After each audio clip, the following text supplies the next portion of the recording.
On this day in history, June 2nd, 1098, as part of the First Crusade, the First Siege of Antioch ends as Crusader forces take the city. The second siege began 5 days later. Included in the following is an excerpt from the 1944 edition of the Encyclopedia Britannica, going over the city following the rise of Christianity. Antioch was an early home of Christianity, and its church became, in a special sense, the mother of the Gentile churches. After the fall of Jerusalem, it became the real metropolis of Christianity.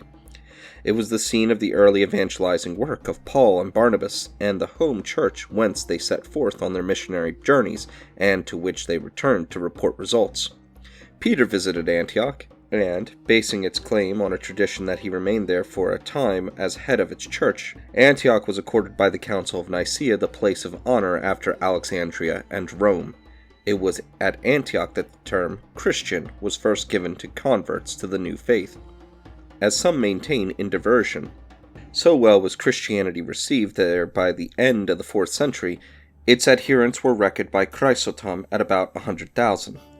In 50 years, from 252 to 300 AD, as many as 10 assemblies of the church were held in Antioch. The favor shown by Julian to Jewish and pagan rites provoked the populace, and the closing of its great church of Constantine led to the burning down of the temple of Apollo at Daphne.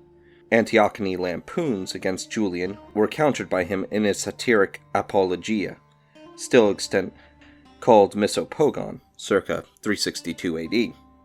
The church was reopened by his successor Valens, but shared the fate of the city when the Sassanid Khosrow I destroyed it in 538 and carried off part of the inhabitants to New Antioch in Assyria.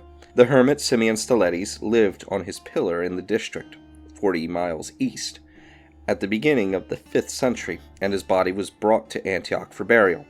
The Arabs took the city in 638 when they overran Syria, but Damascus made a greater appeal to them as a capital city, and as Damascus advanced, Antioch declined. It passed into the possession of the Crusaders in 1098 after a bitter siege of 9 months, at the end of which was hastened by an earthquake and betrayal. Assigned to Bohemond, Prince of Tarentum, it remained the capital of a Latin principality for nearly 2 centuries. In 1517 it passed into Turkish hands. It fell before the onslaught of the troops of Muhammad Ali of Egypt on their march towards Constantinople, 1840, but was restored to Turkish possession soon after. In October 1918 it was captured by the Egyptian Expeditionary Force. In 1920 by France under the League Mandate. In 1939 with the Hittite, it was ceded to Turkey.